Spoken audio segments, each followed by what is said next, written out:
Subhash Chandrabose, the mystery of the forgotten hero. భారత స్వాతంత్ర సమరంలో అత్యంత రహస్యమైన, అత్యంత ప్రేరణాత్మకమైన వ్యక్తిత్వం సుభాష్ చంద్రబోస్.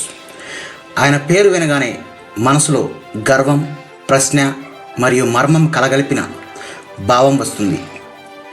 ఆయన ఒక్క మాటతో లక్షలాది మందిని లేచేలా చేశాడు. Give me blood and I will give you freedom. నాకు రక్తం ఇవ్వండి, నేను మీకు స్వాతంత్రం ఇస్తాను. కానీ సుభాష్ చంద్రబోస్ ఎవరు? ఆయన ఎక్కడికి వెళ్ళిపోయారు? ఆయన నిజంగా చనిపోయారా? ఇది కేవలం చరిత్ర కాదు, this is a mystery story. Subhash Chandrabose 1897 జనవరి 23న ఒడిశాలోని కటక్లో జన్మించాడు.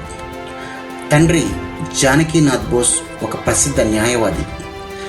తల్లి ప్రభావలతా బోస్ అతనికి క్రమశిక్షణ, ధర్మం నేర్పింది. ఆయన చిన్నప్పటి నుంచే తెలివైనవాడు, కానీ బలమైన జాతీయ భావన కలిగినవాడు. He studied at Cambridge University and cleared the Indian Civil Services, a huge achievement for any Indian at that time. కానీ ఆయన ఆ ఉద్యోగాన్ని తిరస్కరించాడు. ఆయన చెప్పిన మాట, British rule cannot be served, it must be destroyed. Subhash Chandrabose Congress party ద్వారా స్వాతంత్ర ఉద్యమంలో చేరారు. ఆయన గాంధీజీని గౌరవించారు, కానీ ఆయన మార్గం అహింస ఆయనకు సరిపోలలేదు. బోస్ యొక్క నమ్మకం ఏమిటంటే, freedom is not given, it is taken. స్వాతంత్రం ఇవ్వబడదు, కానీ దానిని మనం సాధించాలి. 1938లో ఆయన కాంగ్రెస్ అధ్యక్షుడిగా ఎన్నికయ్యారు. ఆయన యువతను ప్రేరేపించారు, శాస్త్రవేత్తలను సమీకరించారు మరియు భవిష్యత్తు భారతదేశం గురించి దృశ్యాన్ని చూపించారు. కానీ కాంగ్రెస్లోని మితవాద నాయకులు ఆయన దృష్టిని అంగీకరించలేదు.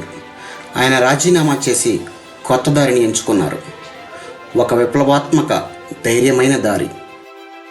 అదే ఆజాద్ హింద్ ఫౌజ్. సుభాష్ చంద్రబోస్ బ్రిటిష్ జైలులో నిర్బంధించబడ్డాడు, కానీ ఆయన తప్పించుకొని జర్మనీకి చేరారు. తర్వాత ఆయన జపాన్ ద్వారా దక్షిణాసియాకి వెళ్ళారు. అక్కడ ఆయన ఇండియన్ నేషనల్ ఆర్మీ ఏర్పాటు చేశారు. ఈ సైన్యం జపాన్ సహకారంతో ఏర్పడింది. భారతీయ సైనికులను స్వాతంత్రం కోసం పోరాటానికి సమీకరించింది. సుభాష్ చంద్రబోస్ యుద్ధ వ్యూహకర్త మాత్రమే కాదు, ఒక దూరదృష్టి కలిగిన నాయకుడు.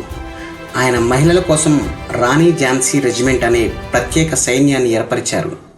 He believed men and women both had equal roles in India's freedom.